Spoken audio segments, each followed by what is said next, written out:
We're on live. Listen to the African History Network show. It's Thursday, December 16th, 2021. We're here broadcasting on 910 AM the Superstation, the future of radio. I'm your host, Brother Michael Imhotep.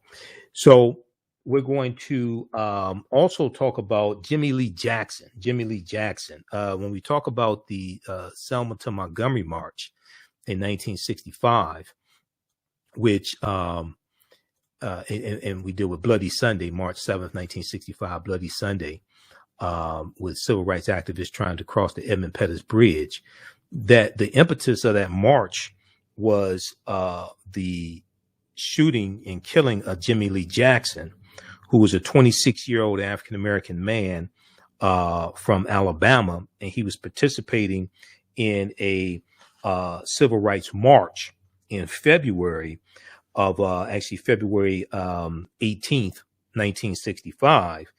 And he was shot by a Alabama state trooper, and he's going to die some days later. He dies on February 26, 1965. Well, Jimmie Lee Jackson was born December 16th, 1938. December 16th, 1938.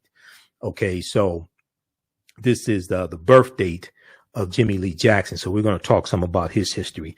We'll also talk about Anjanette Young. Now, we all remember the viral video, the tragic viral video of this African-American woman, her house being raided by Chicago police officers, and they raided the wrong home. Okay. She was standing there naked for a period of time, and the city council in Chicago is getting ready to vote to award her $2.9 million in damages. $2.9 million in damages. City council is going to vote on this. So we'll talk about this as well, this story here about Anjanette Young. And then we'll talk about Jimmie Lee Jackson as well. Today is Jimmie Lee Jackson's birth date, and originally the march from Selma to Montgomery, what the civil rights activists were going to do is take his coffin and drop it on the door of the state's capital.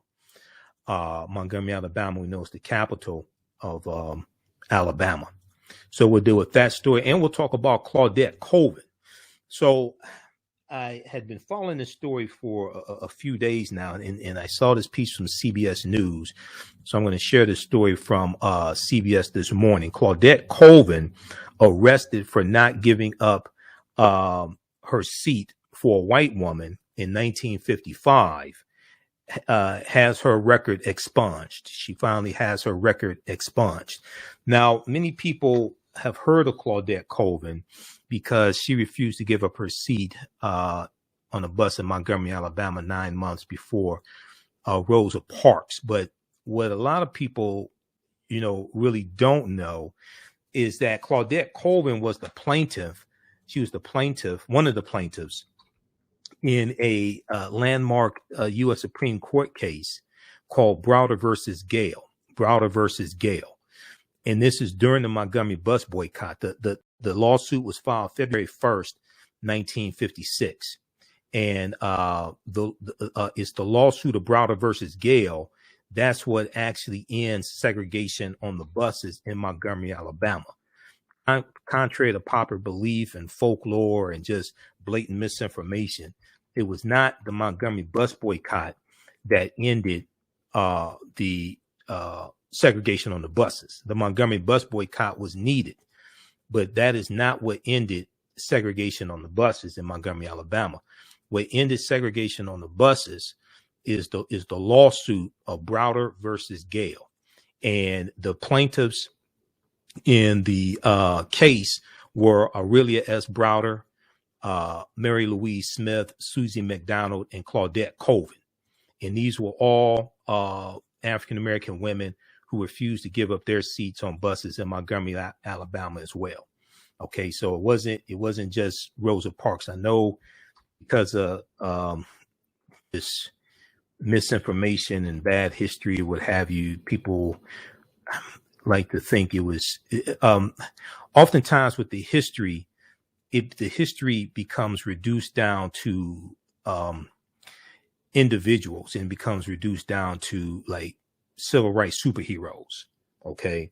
But people like Claudette Colvin are not talked about. Willie S. Browder, people like Edie Nixon, who was a past president of the NAACP, people like Joanne Robinson, who was the head of the Women's Political Council, and they had been trying to, they were fighting against segregation on the buses and segregation there in Montgomery, Alabama, before the bus boycott even starts. You know, a lot of this gets left out.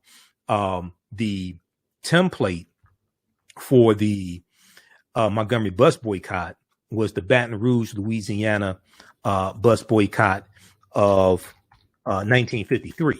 The Baton Rouge, Louisiana bus boycott of 1953, led by the Reverend T.J. Jemison. Okay, that becomes the template of the Montgomery bus boycott. And you have Dr. King and Edie Nixon and others who are calling Reverend T.J. Jemison to get advice and guidance on maneuvering and handling the Montgomery bus boycott. Okay, so a lot of times when we deal with this history, unfortunately, this history gets reduced down to individuals as opposed to understanding the movements that give birth to the individuals and support the individuals. Okay, we'll continue this on the other side of the break. Listen to the African History Network show. I'm Michael Imhotep. We'll be back in a few minutes. African Spirit Cards specialize in the design and printing of high-quality African-centered note cards and stationery. African Spirit Cards breeds and rejoices in the African and African American experiences. They honor our African heritage in all that they do for you by proudly displaying the great motifs and ornamentations of the African world diaspora. They use African images, African proverbs, and many African languages to fully immerse their clients in the wisdom and history of and the connection to Africa. They understand the importance of having images around us that reflect who we are. These images also illustrate where we came from and what we desire to be. They are here to serve you. Follow them on Instagram at African Spirit Cards, that's African with a K. They have a wide selection. Check out their holiday selection at Etsy.com/shop/African Spirit Cards. That's Etsy, ETSY. You can give them a call at 313-995-3579, 313-995-3579. You can email them at janeldesigns@africanspiritcards.com. That's JANAL designs@africanspiritcards.com and place your order today. Mental health and well-being have long been a taboo subject in the so-called African American community. So I enlisted the help of mental health experts, thought leaders, and activists to help kill the ghost of Willie Lynch and heal from post-traumatic slave syndrome. We experience trauma a lot of times on a subconscious level. So sometimes something happens to us and we know that it's traumatizing, but we don't really recognize the extent of the trauma. Welcome back to the African History Network show right here on 910 AM Superstation Future Radio. I'm your host, Brother Michael Imhotep. It is Thursday, December 16th, 2021, and we are live. Calling numbers 313-778-7600. 313-778-7600 is the call-in number if you have a question or comment. If you want me to do a presentation for your group or organization, African American History Month is coming up, Kwanzaa is coming up, Dr. King Day, Women's History Month, Juneteenth, etc. Email me at ahnshow@africanhistorynetwork.com. ahnshow@africanhistorynetwork.com. You can also email me at TheAHNShow@africanhistorynetwork.com, and we can make that happen. We know Kwanzaa is coming up. I have a fantastic presentation on Kwanzaa and the African origins of Kwanzaa. Probably never seen anything like it before unless you've seen my Kwanzaa presentations in the past. And I also incorporate the film Black Panther into my Kwanzaa presentations as well, because we know there are 11 different African cultures represented in the film Black Panther also. And we know the word Wakanda is a Bantu word. And we know that the language spoken in the film Black Panther, isiXhosa, is a Bantu language. And Kiswahili is a Bantu language also. So we know that Kwanzaa is a Kiswahili word, and Kwanzaa is a Bantu language as well.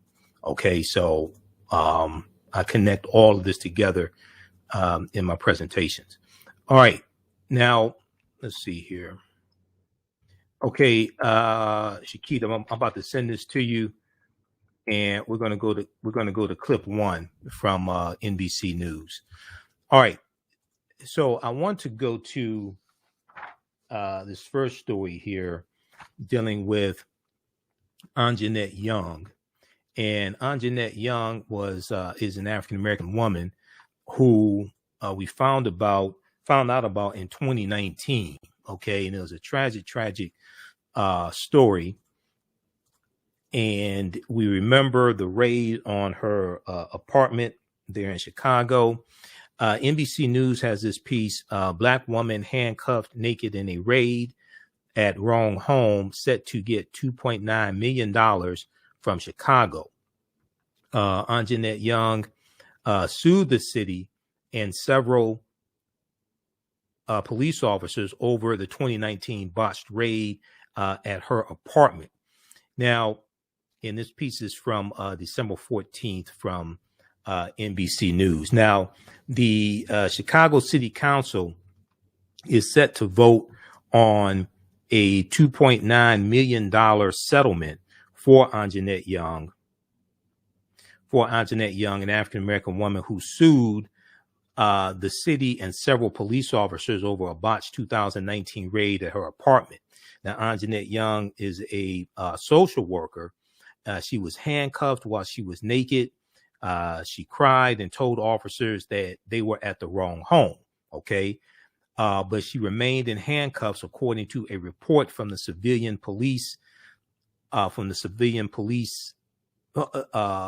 Civilian Office of Police Accountability. Now,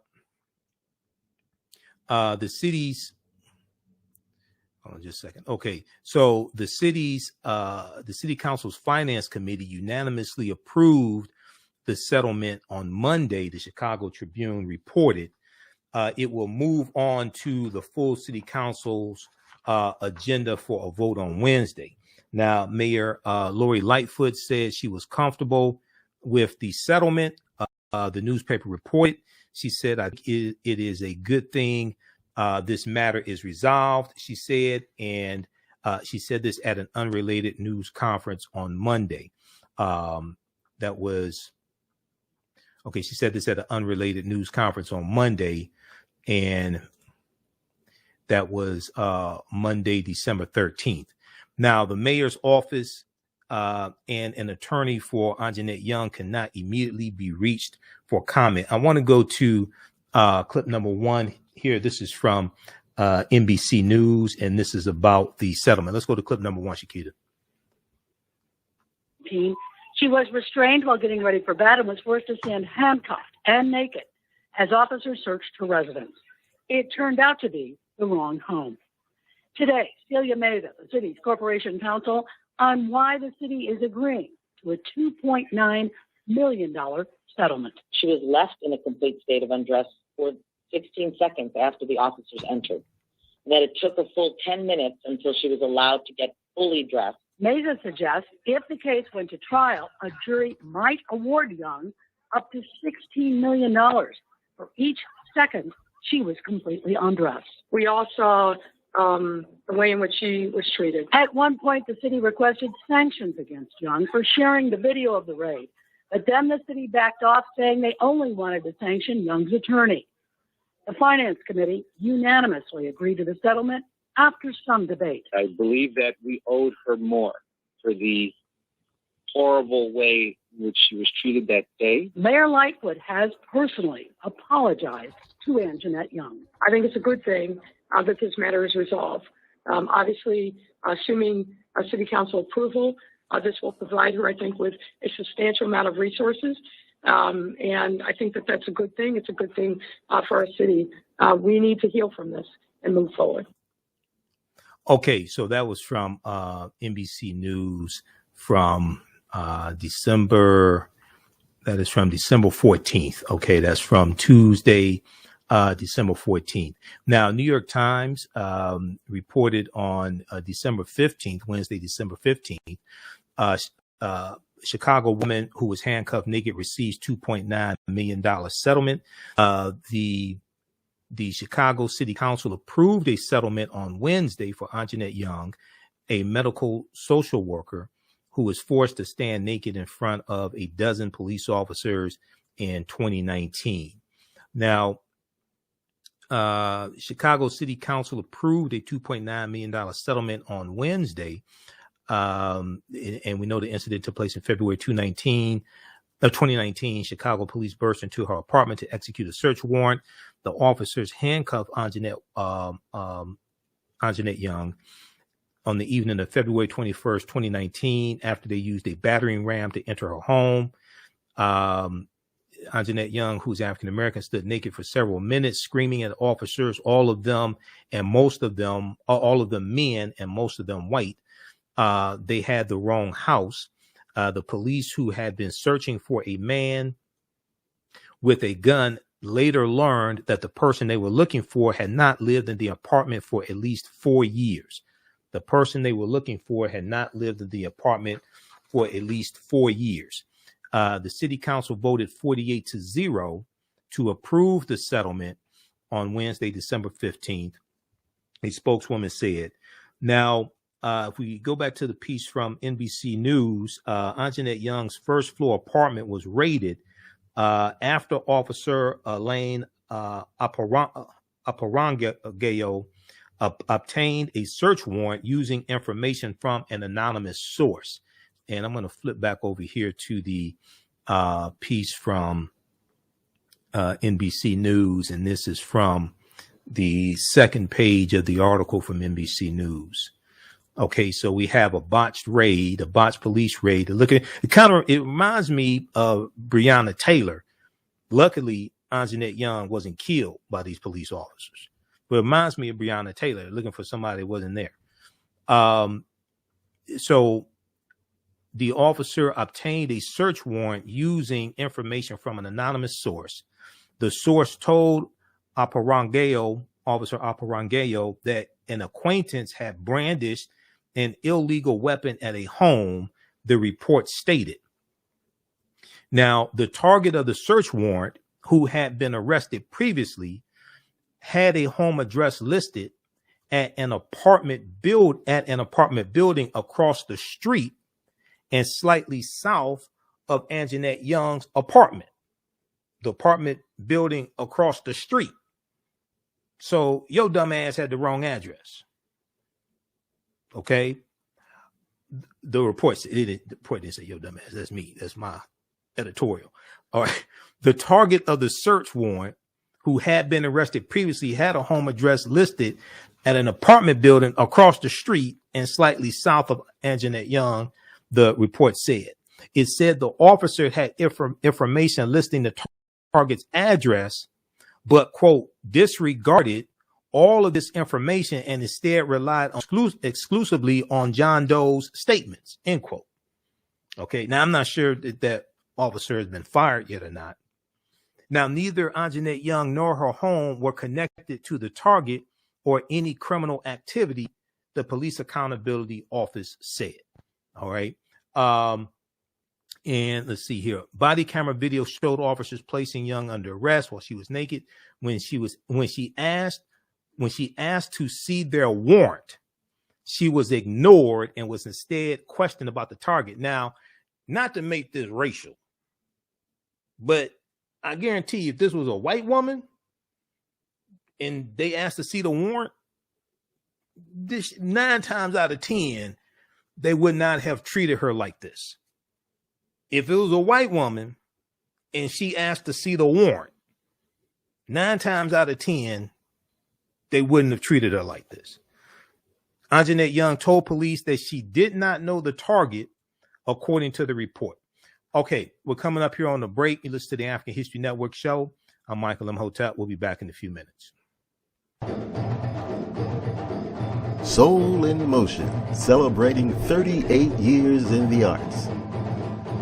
This energetic ensemble of dancers and drummers was started by percussionist Michael Friend and is led by choreographer Associate Director Pam Lassiter. Based in the Washington, D.C. area, Soul in Motion is now accepting bookings for Black History Month, Juneteenth, and summer festivals in 2022. Soul in Motion is also available for more intimate events like naming ceremonies and weddings. To find out more or to book your date, call 240-452-1349 or send an email to info@soulinmotion.org. Be sure to check us out on Facebook, Instagram, and YouTube. Soul in Motion, celebrating our history, our culture, our future. Soul in Motion. Theater, African dance, and drumming since 1984.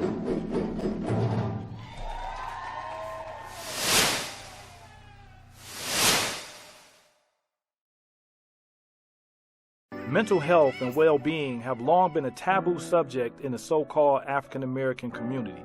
So I enlisted the help of mental health experts, thought leaders, and activists to help kill the ghost of Willie Lynch and heal from post-traumatic slave syndrome. We experience trauma a lot of times on a subconscious level. So sometimes something happens to us and we know that it's traumatizing, but we don't really recognize the extent of the trauma. On the African History Network show, we deal with current events in history and politics, education, economic empowerment, entrepreneurship, relationships, love, sex, health issues, and much, much more. Unfortunately, many people confuse what racism means. Racism is a power structure. It was laws and policies that put us in this predicament. It's going to be laws and policies that take us out. So when you control the radius of a man or woman's thoughts, you can control the compass of his or her actions because the mind can't do or teach what it doesn't know. We have it all on 910 AM Superstation. 910, the Superstation, Detroit's only African-American talk radio. Welcome back to the African History Network show right here on 910 AM Superstation, the Future Radio. I'm your host, Brother Michael Imhotep. It is Thursday, December 16th, 2021, and we are live. Be sure to visit our website, AfricanHistoryNetwork.com. You can register for the online courses I teach on Saturdays and Sundays. These are 10-week online classes from the Civil War to the Civil Rights Movement and Black Power, 1865 to 1968. And we do that Saturdays, 12 noon to 2 p.m. Eastern Standard Time. We do this at my online school. We do the sessions live. All the sessions are archived and recorded. You can go back and watch them anytime. And then also the other class I teach is Ancient Kemet, the Moors, and the Ma'afa. Understanding the transatlantic slave trade, what they didn't teach you in school. So we deal with thousands of years of history and what leads up to the transatlantic slave trade taking place. I do a PowerPoint presentation. We have video clips, book articles, references, etc. Normally the classes are $130. We have them on sale right now in a bundle pack. You can register for both classes for only $70. As soon as you register, you can watch the classes we did last weekend. You can join us in the class this weekend. All right. And you still have access to the full class even after the class is over with. Okay, so right before the break, we were talking, giving you an update on the story that we found out about that took place in 2019 about Anjanette Young, Chicago woman who was handcuffed naked, receives $2.9 million settlement from Chicago City Council. They voted on Wednesday, December 15th. Check out this piece from the New York Times. Okay, now, I want to go to this next story. Shakita, I just sent you another clip. We're going to go to that clip. Reverend Raphael Warnock. On yesterday's show, I shared a segment of Reverend Raphael Warnock on the Senate floor from Tuesday, and he was calling out both Republicans and Democrats on not changing the filibuster for voting rights, but altering the filibuster for to raise the debt limit. Okay. And I want to go back to that clip here because he really was making sense, and he talked about bipartisanship also. Let's go back to that clip, Shakita. We're going to go to that in just a second. Exceptions made in the past couple of weeks on the filibuster rule. Now, frankly, that the January 6th investigation has revealed so much terrible backstory in terms of how serious the plot was to overthrow the election and to pervert the administration of the election in 2020. Do you sense any movement, any shift among your Democratic colleagues to your way of thinking on this? We've been having some encouraging conversations. I've been talking to many of my colleagues, including Senator Manchin, and I've been talking to Leader Schumer, others throughout the weekend. And I'm going to continue to make the case because, again, I think this is the most important thing we can do this Congress. We make a terrible error of judgment if we behave as if these are ordinary times. These are no ordinary times. And if we don't do something to protect our democracy, here's my fear, Rachel. I fear that we may well have crossed a Rubicon that will make it difficult for us to get back what we imagine, what we take for granted as a democracy. Democracies don't die all at once. It's a little bit at a time. And anybody who's paying attention right now ought to be concerned. The good news is we have the power to act. We can do something about it. We proved it last week because, why? If we didn't act, the economy would be in crisis. And I thought seriously about voting against raising the debt ceiling, but I was thinking about the people back home.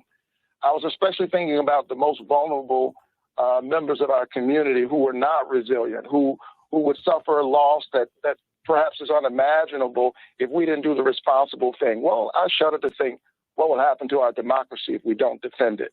We changed the rule last week. We ought to do the same, live up to our duty. You know, politicians make a lot of promises when they're running for office. But the one thing that I swore to do when I put one hand in the air and the other on the Bible, I swore to defend the Constitution. And I'm determined to do that, and I hope that my colleagues will live up to this moment. Okay. I want to go to the clip I just emailed you. That's also from the Rachel Maddow show. I think let's go to that clip at the 4-minute mark.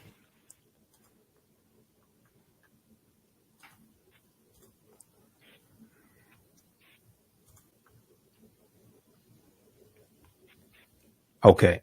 So now this is the clip that from Tuesday's show. This is from this is Reverend Raphael Warnock on the Senate floor on Tuesday, and he's calling out both Democrats and Republicans for changing the filibuster to save the economy and raise the debt ceiling, but not changing the filibuster to save democracy. Let's go to the clip. The colleagues are saying, well, what about bipartisanship? Isn't that important? I say, of course it is. But here's the thing we must remember. Slavery was bipartisan. Jim Crow segregation was bipartisan. The refusal of women's suffrage was bipartisan. The denial of the basic dignity of members of the LGBTQ community has long been bipartisan. The 3/5 compromise was the creation of a putative national unity at the expense of Black people's basic humanity. So when colleagues in this chamber talk to me about bipartisanship, which I believe in, I just have to ask, at whose expense? Who is being asked to foot the bill for this bipartisanship? And is liberty itself the cost? I submit that that's a price too high and a bridge too far. To my Democratic colleagues, I say, while it is deeply unfortunate, it is more than apparent that it has been left to us to handle alone the task of safeguarding our democracy. The judgment of history is upon us. Future generations will ask, when the democracy was in a 911 state of emergency, what did you do to put the fire out? Did we rise to the moment, or did we hide behind procedural rules? I believe that we Democrats can figure out how to get this done, even if that requires a change in the rules, which we established just last week that we can do when the issue is important enough. Well, the people of Georgia and across the country saying that voting rights are important enough. I think the voting rights are important enough. Once we handle the debt ceiling, the Senate needs to make voting rights the very next issue we take up. We must do voting rights, and we must deal with this issue now. Okay, so okay, you pause right there. Okay, so that was Rich. So that is what happened in the Senate on Tuesday. Okay, Tuesday, December 14th. And read the article here from NBC News. He talked about this yesterday. And Senator sees debt limit increase as model to pass voting legislation. The senator, they're talking about Senator Raphael Warnock of Georgia, who you just heard. This piece is from December 14th. Also, Senator Raphael Warnock, Democrat of Georgia, is frustrated that the Senate found a way to pass an increase in the debt limit without any Republican support, but can't use the same mechanism to pass stalled voting legislation. Now, as we talked about on our shows the past couple of days, this goes back to last week when you have 14 Republicans who voted to they voted to break the filibuster to then allow Democrats to then vote with 51 votes to raise the debt limit. The reason why is because Republicans want to, in the 2022 midterm elections, then blame Democrats for raising the debt limit. Okay, even though it's to raise the debt limit to pay for some of the things that Republicans ran up on the corporate credit card, so to speak. So there was a piece from CNN from last week that deals with this. Where is that? Right here. Okay, I gotta find it. Okay, we're coming up on another break. We'll deal with this on the other side of the break. This is the African History Network show. I'm Michael Imhotep. We'll be back in a few minutes. Kwanzaa is coming, and the KwanzaaShop.com has all of your Kwanzaa needs. Order your Kwanzaa set today, which includes a kinara, candles, a mat, a cup, the African American flag, and a basket. Visit the KwanzaaShop.com, the KwanzaaShop.com. They have kinara sets, which include a candle holder, candles, a mat, and a cup. Kwanzaa is December 26th through January the 1st. Add the early bird discount code for 10% off your order placed before November 28th. Visit the KwanzaaShop.com and place your order today. The KwanzaaShop.com has all of your Kwanzaa needs to celebrate this African American Pan-African holiday. The KwanzaaShop.com.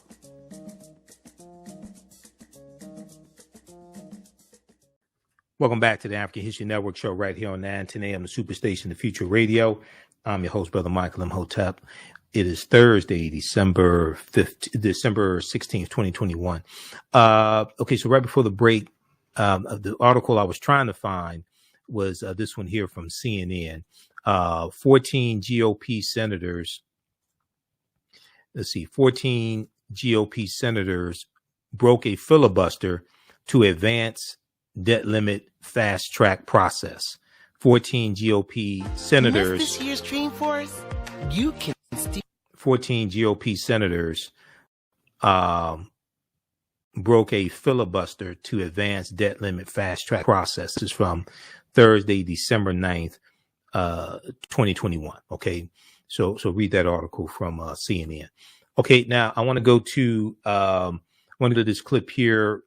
Derrick Johnson, from a CEO and president of the NAACP, was part of a meeting of civil rights leaders and some key U.S. senators, key Democratic U.S. senators. Okay.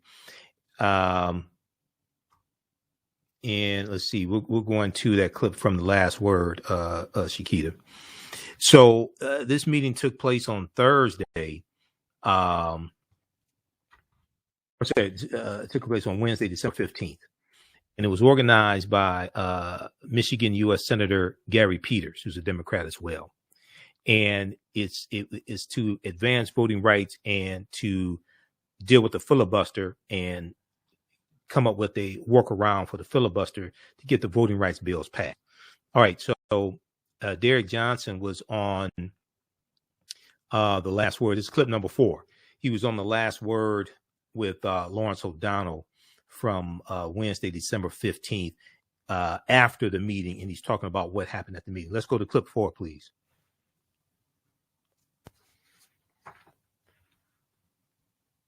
And again, happy holidays. Thank you. Thank you very much. And joining us now is Derrick Johnson, the president and CEO of the NAACP. He met with a group of senators virtually today to discuss the path forward for voting rights. Thank you very much for joining us tonight. John Hickenlooper, one of the senators in that meeting, after the meeting, came out and tweeted basically that there it is, enough, it's time to change the filibuster to protect voting rights. Did you know that Senator Hickenlooper was going to do that after the meeting? We didn't know he was going to do that. We are glad he did. The NAACP, along with our partners, Urban League and National Action Network, we issued a scorecard. And in that scorecard, we identified 13 members of the Senate who had incomplete. And we have worked aggressively since that point to get those senators to make the necessary commitments to ensure voting right protections was a priority before the end of the year. And so we're glad Senator Hickenlooper made that statement. Senator Bennett came on board in the midst of that meeting. Senator Peters organized the conversation. So we are moving this process forward. There is no more urgent issue before the Senate at this time than voting right protections. And we urge the Senate to ensure that our democracy is protected and to allow voters to fully engage in this democracy. Does Senator Sinema seem ready to change the Senate rule in order to pass this? Well, we were encouraged. She was on the phone. She didn't speak, but we were encouraged that she listened in. And it's really important to understand that this is not a partisan activity, and the needle have moved. The rules of 2005 and 2006, we live in a different political climate where individuals are willing to subvert democracy in order to score political points or advance partisan interests. That is anti-democratic, and we cannot be touting democratic principles globally as we did 2 weeks ago if we're not protecting democracy here domestically. I just want to note for the record in the audience, I've been in an awful lot of meetings with an awful lot of senators in situations like this. I've never heard of a senator not speaking. This was a group of 1, 2, 3, 4, about 6 senators. And to have one of them not speak at all, as you're telling us Senator Sinema did, is a pretty strange piece of Senate behavior. You heard Joe Biden today saying voting rights is now the number one issue. He said that with a clarity that he hasn't had before. Well, that is a shift from last week. That's a shift from last month. At NAACP and the civil rights community, we are clear. We cannot advance public policy if we're not protecting the right of voters to participate. But more importantly, after the first of the year, legislative bodies will be convening all across the country, but particularly in the South where majority of African Americans live, and they will be considering redistricting plan. This will be the first time since 1960 that we won't have a federal standard to ensure that racial gerrymandering or political gerrymandering is not the primary use or tool used to draw political boundary lines. So we must adopt voting right protections to ensure that voters can elect candidates of their choice and that we can have a true representative democracy. The Senate is a narrow one-lane road, and any legislation that's on it has to wait for the legislation that's in front of it. Build Back Better has always been in front of voting rights on that road. Is it time to let Build Better pull over to the side and have voting rights pass in front of it? Let's be clear, maybe a narrow road, but the bridge will collapse if we don't put our priorities in order. Priorities should be just as it was last week when they made exceptions and they lifted the standards in terms of our debt limit. We have to do the same thing for our democracy. The full faith and credit of this country is important. The full faith in our democracy is also important. So there should not be anything in terms of priority, voting rights protections for all American citizens. And that's the work of the NAACP. That's the work of the civil rights community. And this has to be a priority before the end of this calendar year. President Derrick Johnson of the NAACP, thank you very much for joining us tonight. Really appreciate it. Okay. All right. Pause right there. Okay. So that was from The Last Word with Lawrence O'Donnell, MSNBC. They haven't uploaded the clip yet. I had to go into the audio podcast to find that. I wish they make that video available, MSNBC. So check that out, msnbc.com. That's from December 15th, 2021. Now, we're running out of time here on 910 AM Superstation WFDF.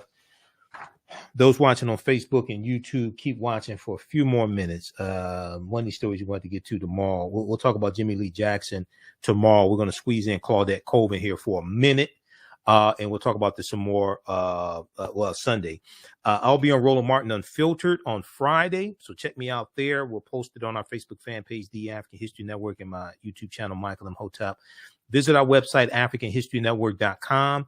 You can register for the online courses I teach on Saturdays and Sundays dealing with history. Saturdays, it's from the Civil War to the Civil Rights Movement and Black Power, 1865 to 1968. And Sundays, it is Ancient Kemet, the Moors, and the Ma'afa, understanding the transatlantic slave trade, what they didn't teach you in school. We have a special bundle pack. You can register for both classes for only $70. We do the sessions live. They're all archived and recorded. You can go back and watch it anytime. And if you want me to do a presentation for your group or organization, email me at AHNshow@AfricanHistoryNetwork.com, AHNshow@AfricanHistoryNetwork.com. And if you like this type of information, you can support the African History Network, $ the AHN Show through Cash App or through PayPal, paypal.me/the AHN Show, or click on the yellow donate button at our website. Right now, it's correct wrong behavior is not over till we win. Wakanda forever. We'll talk to you tomorrow. Peace.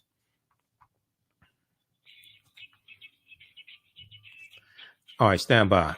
Let me clear this call. Okay, very quickly here. Let's continue, and let me pull up the information here for Cash App. This is our official Cash App account. $ the AHN Show through Cash App. When you go to it, it says Michael, and it shows my picture there. This is our official Cash App account. Hold on. I gotta get used to this. I just installed Windows 11. And I'm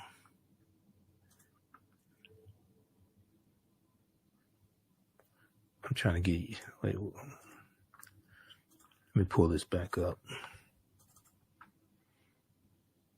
Okay, so when you go to it, it says Michael, and shows my picture there.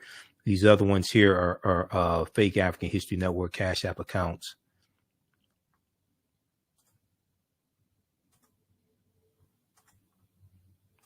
All right.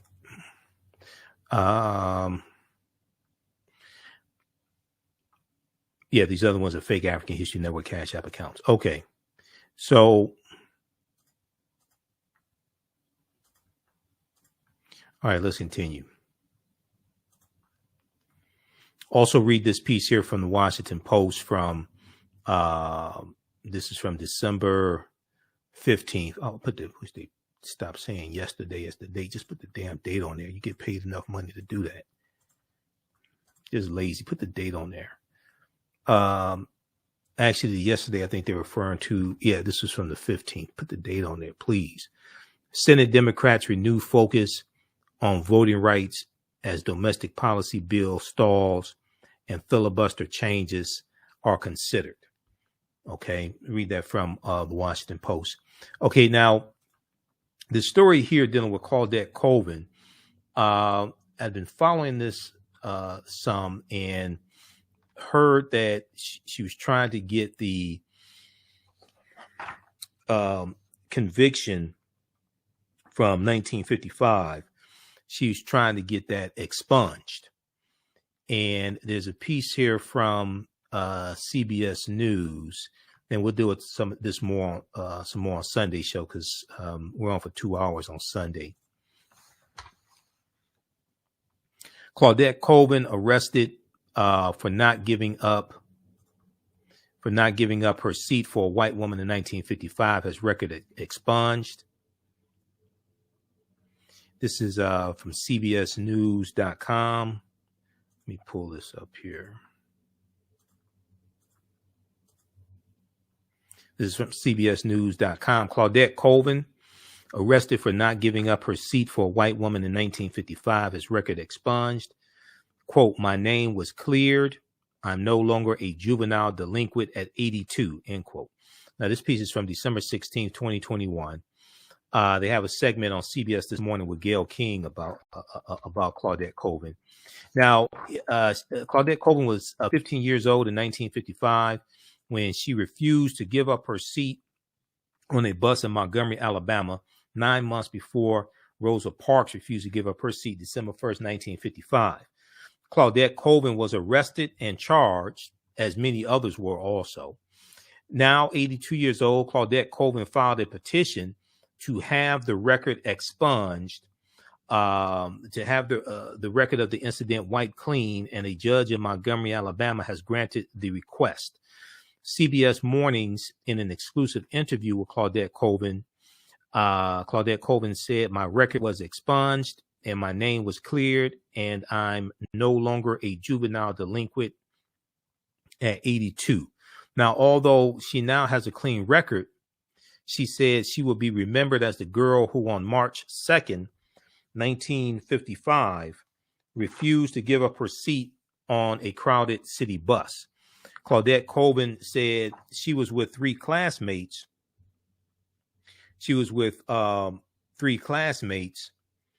And sitting in the section that was allowed for colored people. She was sitting in the section that was allowed for colored people when a white woman boarded and moved to the back of the bus, hoping to take a seat. Now, at that time, Claudette Colvin, hold on, let's see where we go here. At that time, Claudette Colvin explained a black person and a white person could not sit in the same row. She said, quote, "In segregated law, a colored person could not sit across the aisle from a white person," end quote. She said they had to sit behind the white person to show that they were superior and the colored person was inferior. Okay. She said in segregated law, a colored person could not sit across the aisle from a white person. They had to sit behind the white person to show that they were superior. The white person was superior, and the colored person was inferior. Now, here's a picture of Claudette Colvin when she was 15 years old.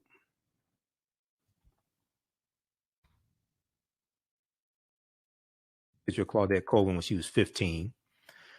Okay, now, the bus driver asked the kids to move, and 3 of the children did, but Claudette Colvin refused to move. She said, quote, I said I could not move because history had me glued to the seat, she recalled. And they say, how was that? I say, well, it felt as though Harriet Tubman's hands were pushing me down on one shoulder and Sojourner Truth's hands was pushing me down on the other shoulder. She said it felt as though Harriet Tubman's hands were pushing her down on one shoulder and Sojourner Truth was pushing her down on the other shoulder. Now, the driver flagged down a traffic patrolman, and she said, and he asked me why I was sitting there, and I was even more defiant. I said, quote, I paid my fare, and it's my constitutional rights. She said, I paid my fare, and it's my constitutional rights. That'd be the 14th Amendment. A few stops later, another officer boarded the bus and manhandled her to get her off of it, she said. She spent only a few hours in the local jail, but she still has nightmares of her cell's mattressless cot. It was a cot without a mattress, and the noise the door made as it clanged shut. She faced 3 charges. Those for disturbing the peace and breaking segregation law were dropped. She faced 3 charges. Those for disturbing the peace and breaking segregation law were dropped, but the charge for assaulting a police officer had stayed with her for more than 60 years. The charge for assaulting a police officer has stayed with her for more than 60 years. Claudette Colvin said, quote, they said I clawed the policeman and I kicked the police. I didn't do all of that, she said. Now, after the incident, she continued to fight for civil rights and was one of the 4 plaintiffs who successfully ended bus segregation in Alabama in the landmark U.S. Supreme Court case of Browder versus Gale, the November 1956 Supreme Court decision. Then it was appealed, and then the final verdict was December 1956. Attorney Fred Gray was the attorney, and he was her attorney. Fred Gray was the attorney he filed the lawsuit February 1st, 1956. Attorney Fred Gray, who's still alive, and Roland Martin just interviewed him, legendary civil rights attorney Fred Gray was the attorney who filed the lawsuit against the federal government for the survivors and the descendants of the Tuskegee experiment of untreated syphilis in the Negro male. It was about 1974 the lawsuit was filed. Now, attorney Fred Gray, portrayed by Cuba Gooding Jr., Cuba Gooding Jr. in the film Selma, went on to defend Martin Luther King Jr. and Rosa Parks. Claudette Colvin moved to New York, where she worked as a nurse's aide for decades and became a mom. On Friday, the man who expunged her record, Judge Calvin Williams, flew to Texas from Montgomery, Alabama to surprise her. It was the first time the two met face to face. Okay. And there's a picture of his African-American judge.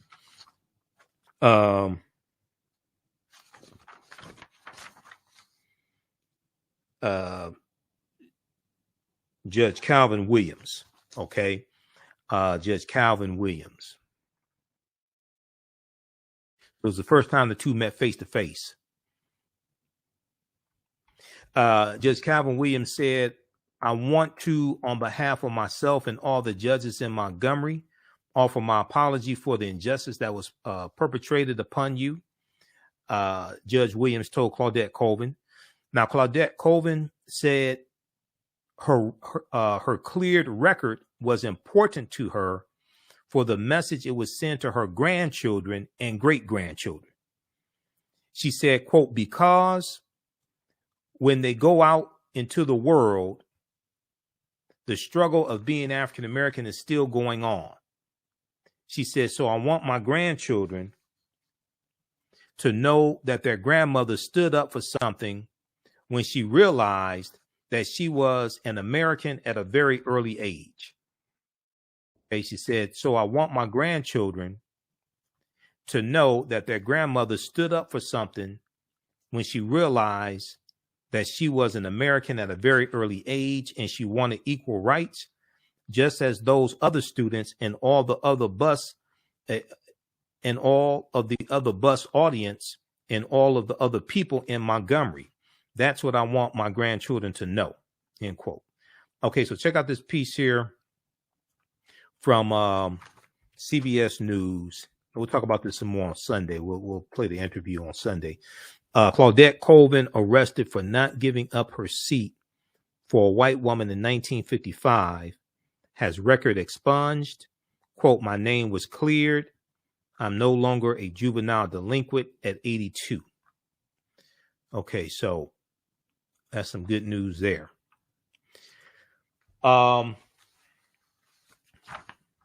Today is Jimmie Lee Jackson's birthday. And Jimmie Lee Jackson was partially the inspiration for the Selma to Montgomery March. We'll deal with this. We'll talk about this some more Sunday, but we'll just look at this very quickly here. I posted about it on my Facebook fan page, The African History Network, The African History Network, and our YouTube channel, Michael Imhotep also.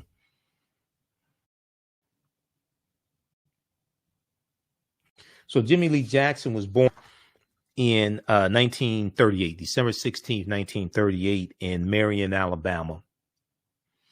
We know that he was shot in February 1965 at a civil rights protest. It was actually protesting the killing of it was protesting the arrest of James Orange, who was a field secretary for SCLC. And let me go to the article that we posted. All right.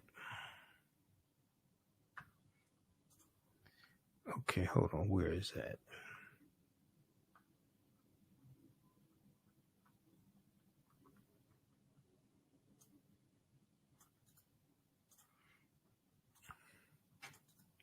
Okay, there's a piece from, so I posted a piece from the Facebook page Black American about Jimmie Lee Jackson. Today is his birthday, but there's also an article from biography.com on Jimmie Lee Jackson as well. So Jimmie Lee Jackson was shot and killed by an Alabama state trooper in 1965. His death inspired the civil rights demonstration that led to the Voting Rights Act.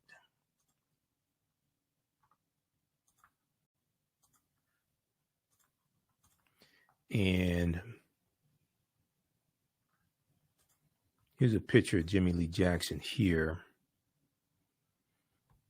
Okay, so he's born December 16th, 1938. He died February 26, 1965. A few days after he was shot and killed by, a few days after he was shot by Alabama state trooper James Bernard Fowler. Now, Jimmie Lee Jackson became part of the civil rights movement as a young man. After participating in a peaceful protest in Alabama in February 1965, he was shot by a state trooper. He died a few days later. His death inspired the Voting Rights March. The violence at that protest, known as Bloody Sunday, March 7th, 1965, made more Americans favor civil rights and made it possible to pass the 1965 Voting Rights Act. So Jimmie Lee Jackson was born December 16, 1938, in Marion, Alabama, a small town located near Selma. After fighting in the Vietnam War and spending time in Indiana, he returned to his hometown of Marion, Alabama. There he made about $6 a day as a laborer and woodcutter.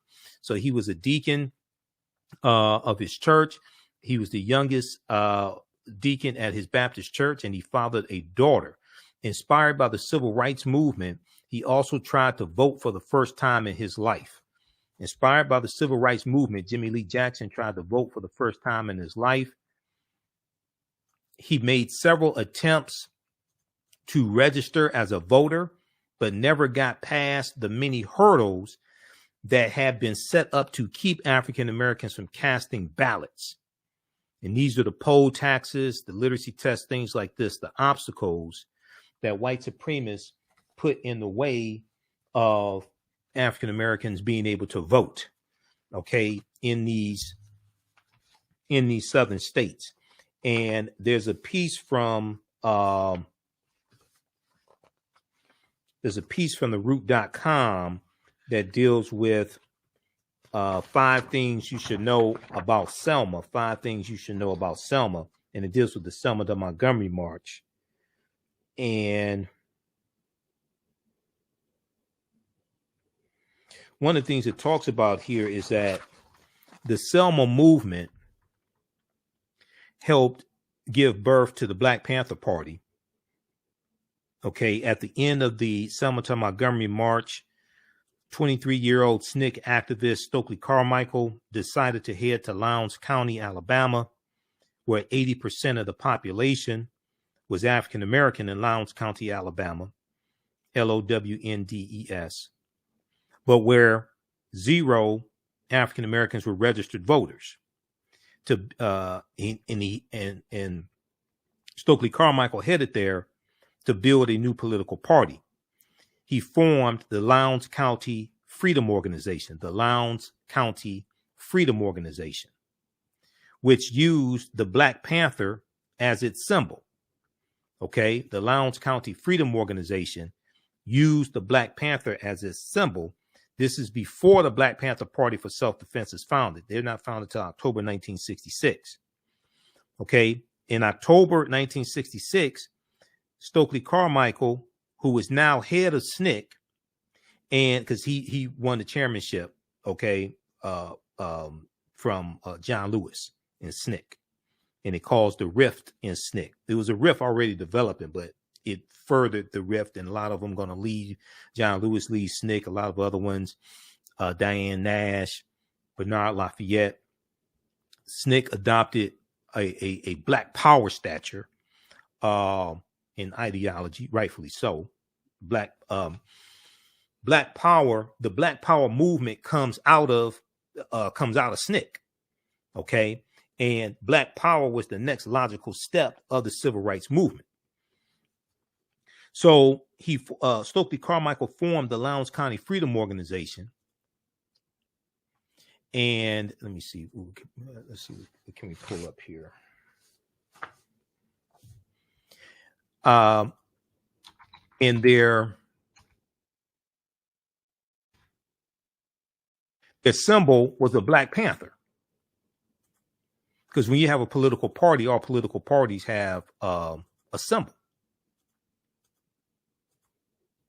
And you especially needed a symbol when you're dealing with some people who, are illiterate. You definitely want a symbol.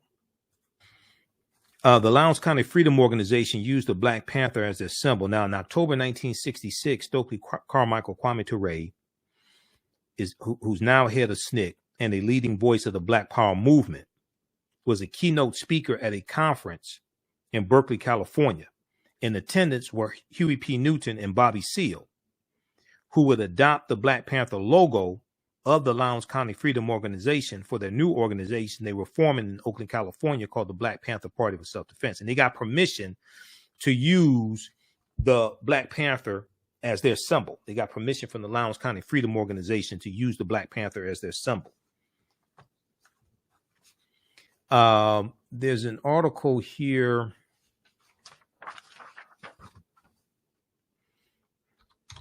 from the root, and we'll talk more about this on Sunday's show because I have 2 hours on Sunday. We're on at 9 p.m. Eastern Standard Time on Sunday.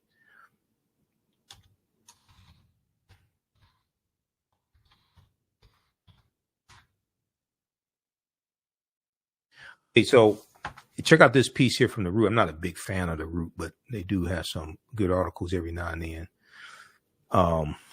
that are good.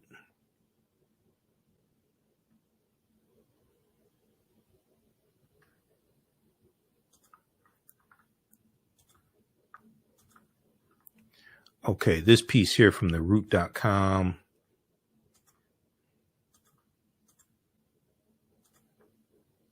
Five things you should know about Selma. 5 things you should know about Selma. Okay, and this deals with Selma. It talks a little bit about the movie Selma, but it deals with the Selma to Montgomery March. Okay, and number 5, the Selma movement helped to give birth to the Black Panther Party. Okay, so check this out.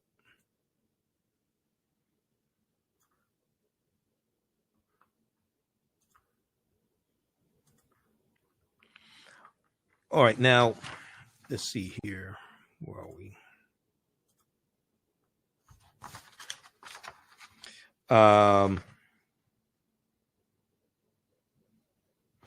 Okay, so read the rest of this here about Jimmie Lee Jackson. We'll talk more about this on Sunday's show.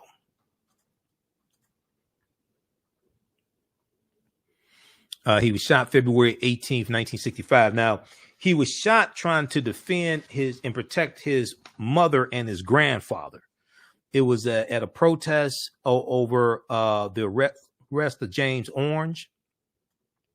And even nonviolent demonstrations were opposed by segregationists who held power in Alabama. And that night, the town's streetlights were turned off under the cover of darkness. Police and state troopers attacked the protesters with billy clubs, sending them fleeing in different directions.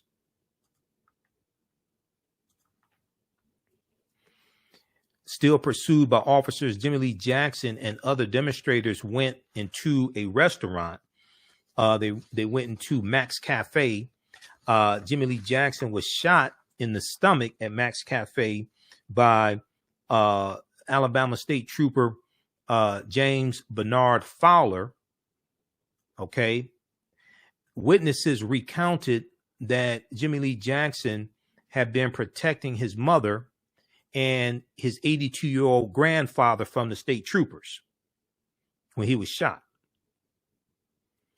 State Trooper James Bernard Fowler, who did not admit to the killing until an interview in 2005 with the Anniston Star, claimed he had been acting in self-defense and was trying to keep Jimmie Lee Jackson from grabbing his gun. Okay. Fowler said, quote, "I don't remember how many times I pulled the trigger, but I think I just pulled once, but I might have pulled it 3 times. He said, I don't remember. Okay, he said, I don't remember. He said, I didn't know his name at the time, but his name was Jimmie Lee Jackson. He weren't dead. He didn't die that night, but I heard about a month later he died. So he died a few days later on February 26, 1965.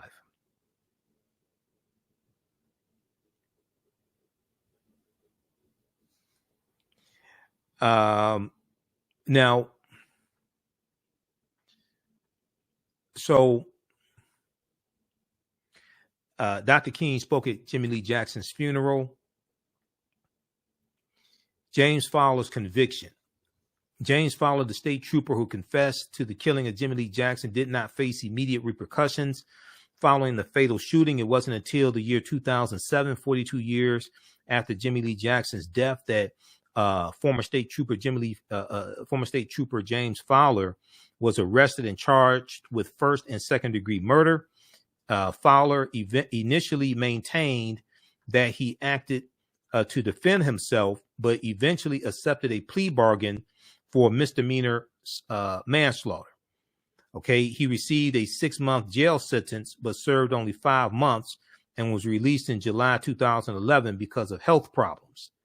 In 2011, the FBI began investigating James Fowler's role in the 1966 death of Nathan Johnson, another African-American man who Alabama State Trooper James Fowler had fatally shot after he stopped Nathan Johnson for suspicion of drunk driving. Now, James Bernard Fowler died of pancreatic cancer on July 5th, 2015 at the age of 81. Okay, so read more about Jimmie Lee Jackson here at biography.com. This piece here is on Jimmie Lee Jackson, whose death helped inspire the Selma to Montgomery March. And that's a march for voting rights. But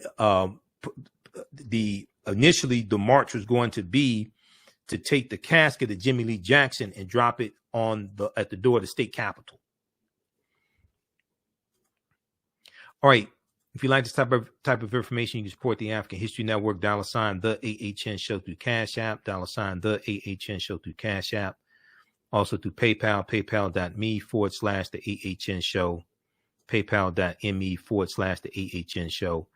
And at our website, AfricanHistoryNetwork.com, AfricanHistoryNetwork.com. We're 6 days a week. This helps us keep doing the research and stay on the air and keep broadcasting, pay some of the bills, etc. When you go to our Cash App account, $ the TheAHNShow, SHOW, it says Michael and shows my picture there. These other ones here are fake African History Network Cash App accounts. African American business owners, post the name of your business here on the thread of the broadcast. We'll let you know how you can advertise with the African History Network. Email us at AHNShow@AfricanHistoryNetwork.com, AHNShow@AfricanHistoryNetwork.com. Our current promotion is buy 1 month, get 2 months free. You take your 30-second, 60-second commercial and we put it into the when we rebroadcast these shows. We put your commercial into the rebroadcast of these shows, but also it will be in the audio podcast of our shows as well. We're on 10 different audio podcast platforms, including iHeartRadio, Castbox, FM Player, TuneIn. So email us at AHNShow@AfricanHistoryNetwork.com. We'll let you know how you can advertise with the African History Network. All right, we have to get out of here. Remember, we focus on educating, empowering, and inspiring people of African descent throughout the diaspora and around the world, because right now it's correct wrong behavior. It's not over till we win. Wakanda forever. And we'll talk to you next time. Peace. African Spirit Cards specialize in the design and printing of high-quality African-centered note cards and stationery. African Spirit Cards breeds and rejoices in the African and African-American experiences. They honor our African heritage in all that they do for you by proudly displaying the great motifs and ornamentations of the African world diaspora. They use African images, African proverbs, and many African languages to fully immerse their clients in the wisdom and history of and the connection to Africa. They understand the importance of having images around us that reflect who we are. These images also illustrate where we came from and what we desire to be. They are here to serve you. Follow them on Instagram at African Spirit Cards, that's African with a K. They have a wide selection. Check out their holiday selection at Etsy.com/shop/African Spirit Cards. That's Etsy, ETSY. You can give them a call at 313-995-3579, 313-995-3579. You can email them at janeldesigns@AfricanSpiritCards.com. That's JANAL designs@AfricanSpiritCards.com, and place your order today. Soul in Motion, celebrating 38 years in the arts. This energetic ensemble of dancers and drummers was started by percussionist Michael Friend and is led by choreographer Associate Director Pam Lassiter. Based in the Washington, D.C. area, Soul in Motion is now accepting bookings for Black History Month, Juneteenth, and summer festivals in 2022. Soul in Motion is also available for more intimate events like naming ceremonies and weddings. To find out more or to book your date, call 240-452-1349 or send an email to info@soulinmotion.org. Be sure to check us out on Facebook, Instagram, and YouTube. Soul in Motion, celebrating our history, our culture, our future. Soul in Motion. Theater, African dance, and drumming since 1984.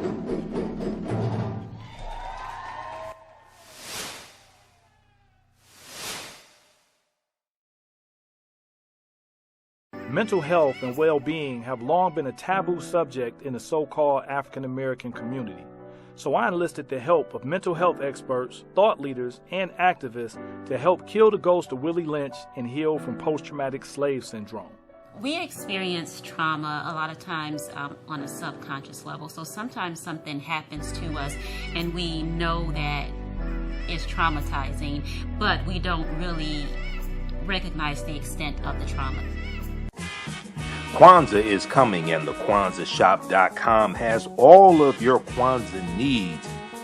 Order your Kwanzaa set today, which includes a kinara, candles, a mat, a cup, the African American flag, and a basket.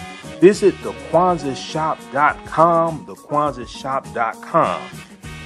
They have kinara sets, which include a candle holder, candles, a mat, and a cup. Kwanzaa is December 26th through January the 1st.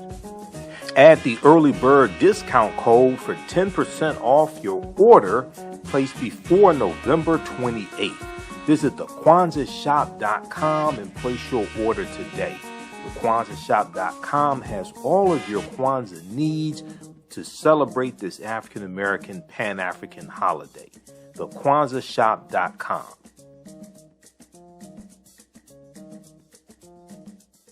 Black on Purpose Television Network. Yes, Black on Purpose Television Network. All black, all positive, all the time. The largest black-owned streaming television network in the world. Bringing our people together worldwide. Controlling our messages, our stories, our way. Black TV the way it should be. Black music, Black history, and more. 30 plus channels, thousands of shows. Black on Purpose Television Network. Subscribe now. Hi, I'm Joel Wilson, President and CEO of JCW Computer Consulting LLC, a technology implementation firm with over 20 years of satisfying customers. We offer a full spectrum of industry top-tier branded services. We are an authorized partner or reseller for Lenovo, Zoom, T-Mobile, Microsoft 365 and Surface tablets, Google Workspace, Acer, Asus, Samsung, PCmatic security software, and many more. Our online store features laptops, Chromebooks, computers, printers, accessories, and software.